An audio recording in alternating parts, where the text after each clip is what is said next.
Assalamu alaikum wa rahmatullahi wa barakatuhu. Bismillahir Rahmanir Rahim. Alhamdulillahi Rabbil Alameen. Wassalatu wassalam ala Sayyidina Muhammad wa ala alihi wa sahbihi wa sallam. Today I will continue to read from Imam al-Nawawi's At-Tibyan fi Adabi Hamalat al-Quran, which I translated as the Etiquette of the Quran. And I'm on page 28 at the section that's titled Continually Completing the Quran. And in this section, Imam al-Nawawi is going to tell us about the habits that some of the early Muslims had in completing the Quran, how quickly they would do it or how slowly they would do it. And when he lists the frequencies, how long it took people to finish, something we have to have in mind is that Allah can bless people with a great amount of barakah in their time. And so it is within Allah's power to bless some people and enable them to do a lot in an amount of time that the rest of us wouldn't do much in. And we're going to see that here. Now, we might cover some frequencies here that seem extraordinary. And yes, they are extraordinary, but they're well within the realm of what Allah subhanahu wa ta'ala can bless people with. So when we see or hear some events that are extraordinary, we shouldn't automatically reject them or disbelieve them simply because they don't happen to us. The things that I'm going to mention in here, they're plausible. Okay? Even if they don't happen to us, it's still something we need to acknowledge can happen, even if it's not typical. And one of the reasons why we really need to accept that these things did happen is that the people who reported them to us are people that we accepted other reports from. And if we were to call them liars here, then we would end up having to reject a lot of other material. So we're accepting the claims that we're going to cover because they're coming from trustworthy sources of information. Okay, so let me go. Imam al-Nawawi rahimahullah said, a person should maintain his recitation and do much of it. The righteous forebears, the Salaf as-Salih, and may Allah be pleased with them, had different habits regarding the time in which they would finish the Quran. So notice they had different habits. Different individuals would finish the Quran in an amount of time that was not the same as everyone else. So the idea that everyone has to finish in 30 days, all the time, every time, is something that the early Muslims themselves did not do. Okay, so a person should maintain his recitation, definitely, and do much of it, definitely. And Imam al-Nawawi is going to come back with a general rule towards the end of the section. Okay, but the idea that we should maintain our recitation and do much of it, yes, we should. And may Allah make us among the people that do this, that have a daily wird of the Quran and they maintain it throughout their entire life. And if you don't have one, establish one. And if you had one and you broke it, it's not too late to restart. So the righteous forebears, the Salaf as-Salih, rahimahullah, had different habits regarding the time in which they would finish the Quran. Ibn Abi Dawood, notice not Abu Dawood, but Ibn Abi Dawood. Abu Dawood as-Sajistani is the author of the well-known Sunan.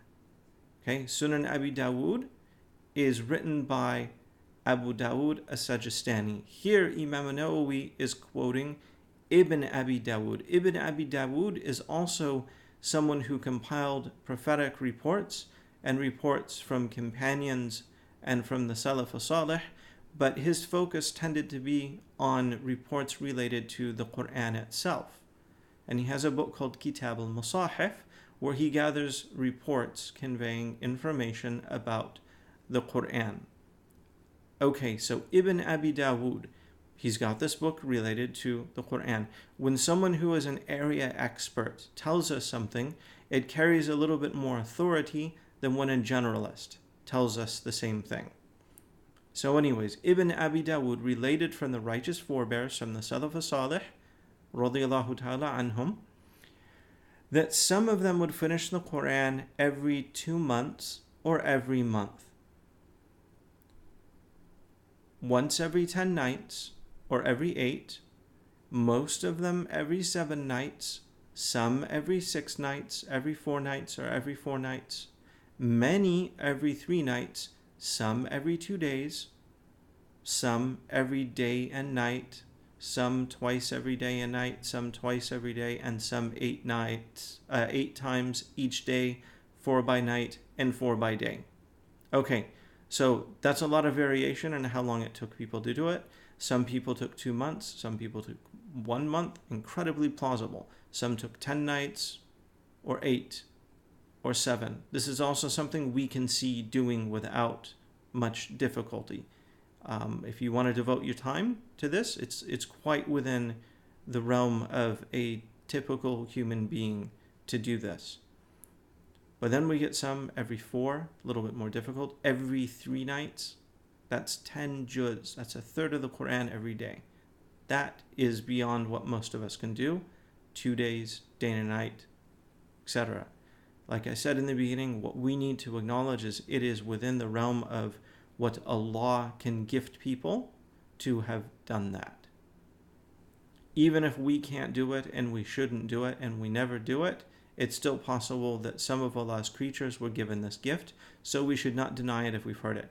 Now notice that he just gave a summary. So Ibn Abi Dawood gave a summary. And it would be quite easy for people to go, oh, that's just made up, right?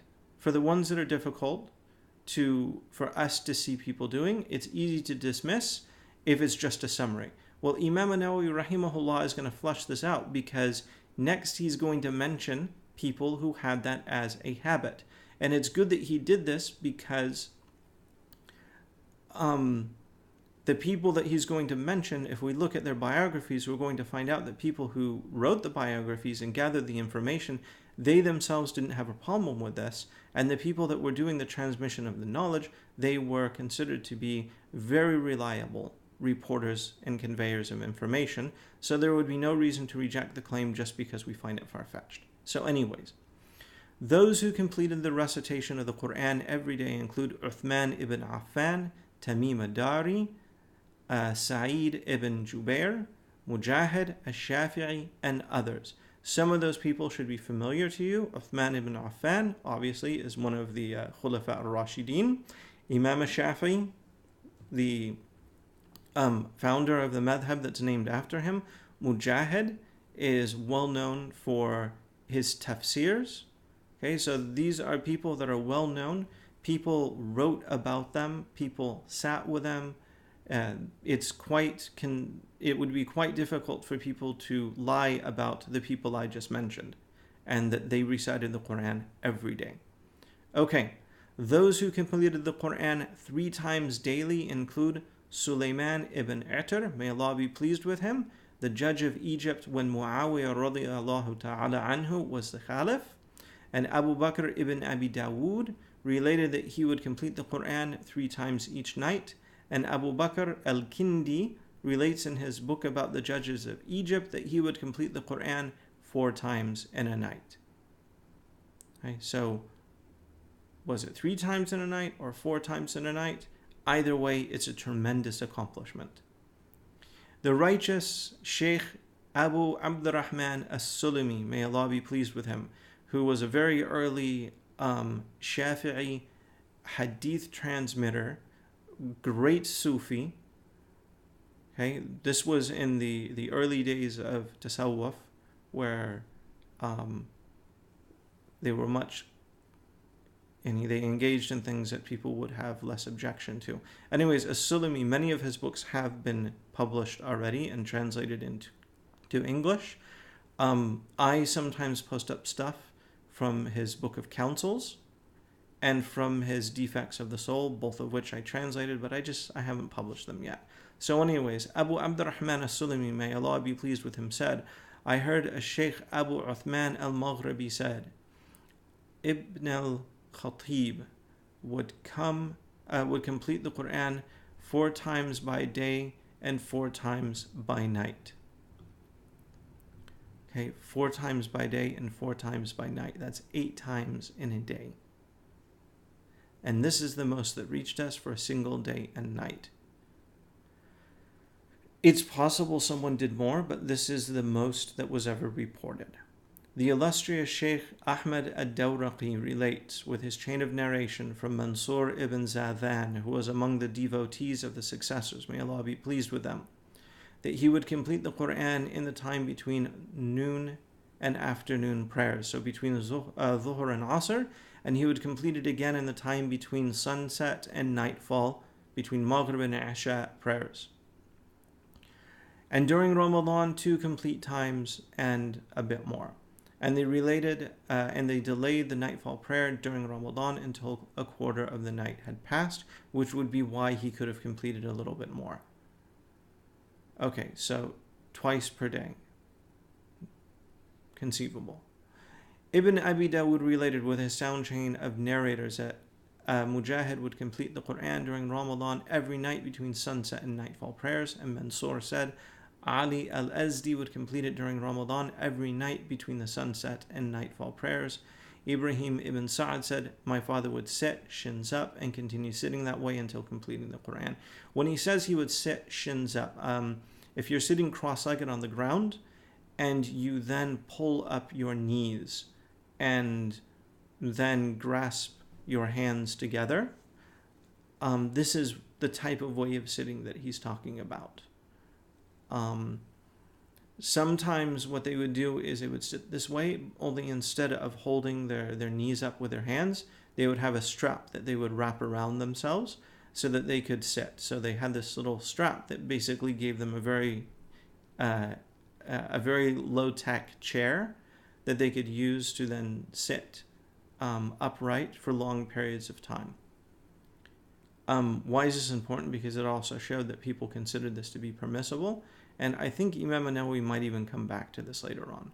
Okay, those who completed the Quran during 1 rak'ah of prayer are too numerous to count. The early generations include Uthman ibn Affan, Tamim ad-Dari, and Sa'id ibn Jubair, may Allah be pleased with them, who completed it every rak'ah inside the Kaaba. Okay, so we have several companions, may Allah be pleased with them all, who read the Quran in a single rak'ah. There were many who completed it once a week, as it is conveyed from Uthman ibn Affan, Abdullah ibn Mas'ud, Zayd ibn Thabit, Ubay ibn Ka'b, may Allah be pleased with them. And a group among the successors also did this, such as Abdurrahman ibn Yazid, Alqama ibn Qais ibn Abdullah, and Ibrahim ibn Yazid ibn Qais al-Nakha'i, may Allah grant them mercy. Okay, so many people did it once a week. And if we see that a name appears in 2 different places, what that means is they had 2 different habits. Okay, so we just read that there were people that did it every day, 3 times per day, 8 times in 24 hours, which was the max. We had reports indicating people doing it in a single rak'ah, and that a lot of people did it once a week. So what's the general rule? Imam al-Nawawi says, the preferred opinion is that the amount one reads may vary from person to person. If one finds subtleties and experiences insight by way of intricate reflection, then he should limit himself to the amount of reading in which he obtains full understanding of what he reads. So if you're someone who's reading, who knows enough Arabic to read and understand the text as he goes, that's what you should stick to. Read at the speed that allows you to understand what you're reading. If you're struggling with the vocabulary, maybe read a little bit slower. Because remember, there's going to be lots of thawab in simply reading. You're going to get at least 1 point for each letter of the Quran that you read, just reading. But imagine how much more you're going to get if, when you read, you understand what you read, and you can then go put it into practice. One of those is going to have much more impact on your life, and thus it's going to have much greater reward for you.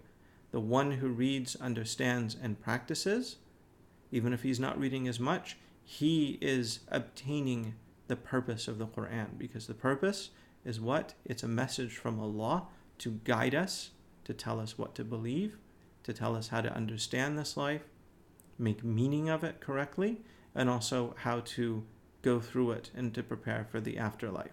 Now, you're not going to get any of those unless you understand what you read. Okay, so how fast should you read? If you're someone who's reading and you're understanding what you're reading, then you read at the pace that allows you to get what you should be getting from the Quran, and to allow you to ponder it. Okay, this applies to anyone occupied with spreading knowledge or something else important to religion and the general welfare of the Muslims. He limits himself to what does not disrupt or interfere with what he's capable of doing. Okay, one of the reasons for this is that as he reads the Quran also, he might be gaining additional information and knowledge and wisdom that he can use to carry out his position of serving the Muslims. Yet if one is not among those, then he should do as much as possible, but not to the point of tedium and discontinuing his recitation. So if you're someone who doesn't understand what you're reading, maximize what you're reading. Get your thawab from the quantity instead of just the quality. Also, if you're not someone who's in a position where you're looking after the affairs of Muslims, maximize. Spend your time maximizing how much you recite. But he does say you should only do it to a point where you don't become bored or you find it overbearing. So find an amount that you can read where it remains something that you can carry out every day, that it's not overbearing, that it's not boring. So you need to find what your personal limit is. A group of the early generations of scholars disliked the idea of completing the recitation of the whole Quran in a single day and night.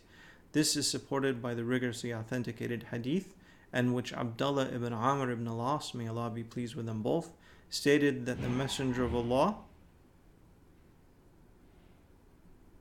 may Allah grant him peace, had said, "Whoever reads the Quran in less than 3 days does not understand what he has recited." And when they say that he doesn't understand what he has recited, they mean that he hasn't given the Quran its full due. He hasn't read it slow enough to give each letter its full due, which is what you're going to learn in Tajweed. And he also isn't reading slow enough to comprehend and process what he's reading. So as a general rule, yes, you can't do it in less than 3 days. This doesn't negate the possibility that there might be people who can do this. Abu Dawood, Tirmidhi, and Nasa'i and others related that report, and Tirmidhi said that it is a rigorously authenticated hadith. So it's a Hasan Sahih hadith. So as a general rule, we shouldn't be reading the Quran in less than 3 days. And for us typical mortals, that's the fastest we should ever do it. One of the sheikhs that I studied with said that when he was a young kid and he had time, he tried to do it in 3 days. And he said he couldn't get anything out of it, that it was too fast for him to follow. So I know at least one sheikh who tested this out, and he found that in himself he really couldn't do it. Now, this doesn't negate the possibility that someone like Imam Shafi'i and the companions I mentioned above were able to do this, and Allah knows best. As for starting and finishing times of the person who completes the recitation each week, okay, so when should you start and finish the Quran? Which day of the week should you do it? Ibn Abi Dawood related with his chain of narration that Uthman ibn Affan, may Allah be pleased with him, would start the Quran Friday night and complete it Thursday night.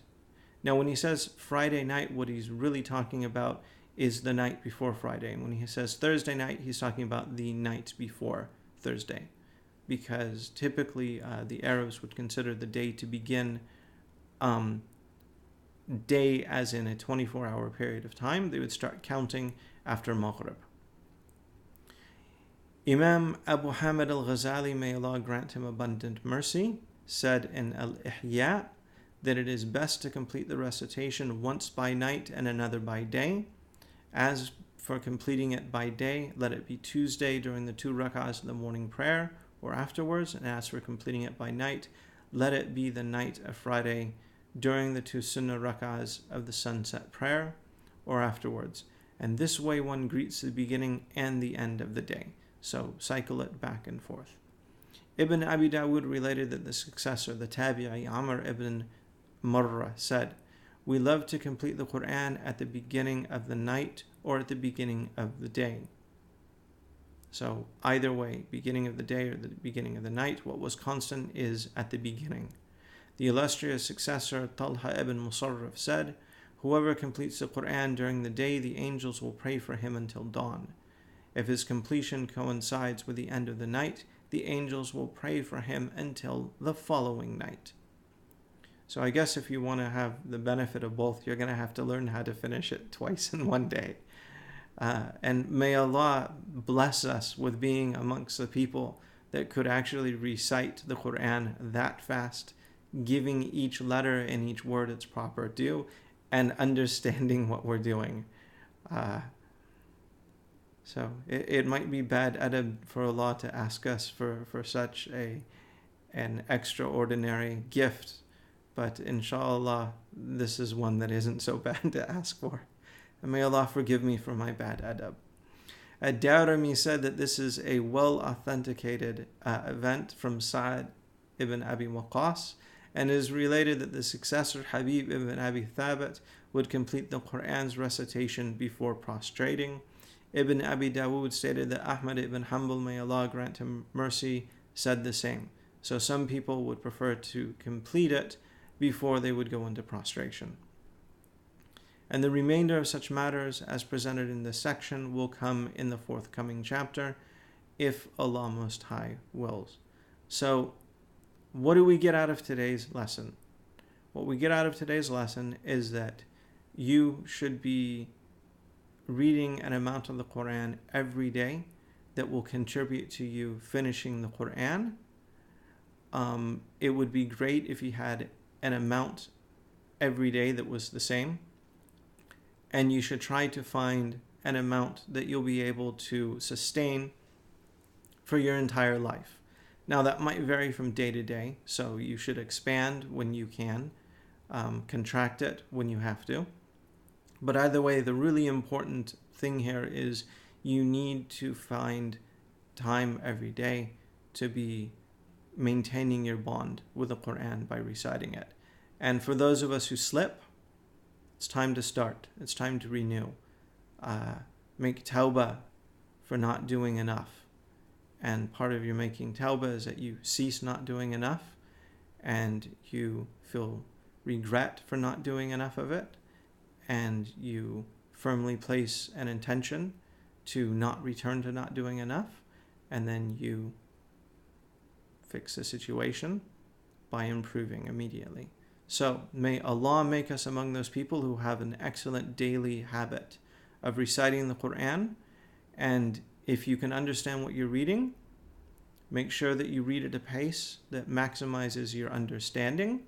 And if you are someone who doesn't really understand what you're reading, then try to maximize the amount that you read every day. If you find it really easy to read, then read a lot. If you're finding difficulty, then my advice is that you work first on improving the quality of your recitation, and then you can work on improving the quantity of your recitation. And Allah knows best. That's all I'm going to read in this segment. Inshallah, tomorrow I'll be back and we can read a little bit more from the book. If you like the video, please make sure that you share it with others. Make sure that you put a like on the video. It'd be great if you leave a comment also. If you don't have the book, I ask that you support my work by getting a copy. If you already have your own copy, buy some copies for your friend and family so that they can also share in increasing knowledge of how to connect with the Quran. Until tomorrow, Assalamu alaikum wa rahmatullahi wa barakatuh.